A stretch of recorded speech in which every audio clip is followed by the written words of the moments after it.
ও কাকু কাকু আইনার বেটার নাম নিউজ পেপার আইছে।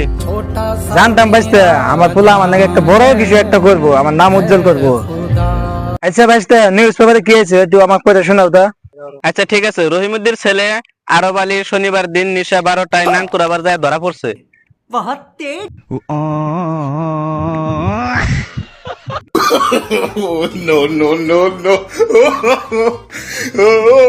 কিরে তোর ঘটনা কিরে? তোর স্কুলে বেতন ঠিক মতন দেয়, তারপর হাজার হাজার টাকা খরচ করে প্রাইভেট পড়াই, পরীক্ষার ফিও ঠিক মতন দেয়, তারপরে তুই নাম্বার আনা আস না।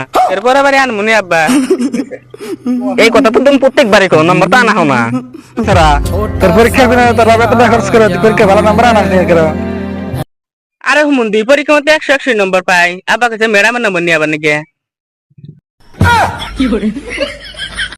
আচ্ছা জহর আলী, ধর একটা সাগর আছে না, ওই সাগরের মধ্যে একটা আম গাছ আছে, ওন থেকে তুই আমটা কিভাবে করে পারে আনবি? আমি কইতে রই না, উড়ে উড়ে যাই আমরা পারে নিয়ে আইতাম। হ্যাঁ কইতার কি তোর বাপে বানাবো? হ্যাঁ সাগরের মধ্যে আম গাছ কি তোর বাপের নাগাবো?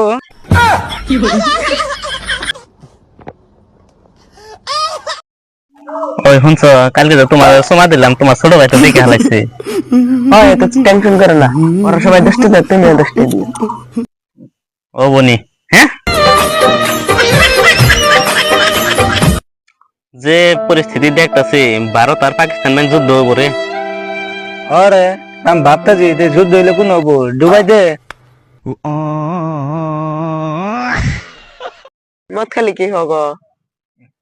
গেদা মদ খাইলে মানুষের লিভার নষ্ট হয়, কিডনি নষ্ট হয়, সব কিছু পয়সা জায়গা। আব্বা তাহলে কি পাই দেশে আমি কেরামত খাইছে? আরে যে মদ খাইছে ওই জন দুজন মানুষ খারাপ হয়েছে না, মদারও 4 জন দেখো। কিন্তু বাবা হলো না একজন। বেশি কথা কবি না, একদম চুপ। কি হয়েছে ভাই, মন খারাপ করে বয়ে আছিস কে? তোদের কই আর কি হবো, তোদের যেরকম এটা তা তুই মানবি না। তুই কি ভাবস তোরা আমি স্বার্থ জন্য খালি বন্ধুত্ব বানাচ্ছি? তোরা আমি মন থেকে বন্ধুত্ব করছি। তাহলে তুই তোর মায়ের কসম খা।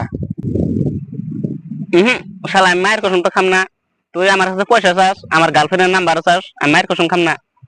যা তোর গার্লফ্রেন্ড নম্বর চাম না, তোর কাছে পয়সাও চাম না। এই তো তুই যা কবি তাই মানবো, এই যে মায়ের কসম খাইলাম। তাহলে তুই তোর গার্লফ্রেন্ডের হতে তুই ব্যাকআপ দে।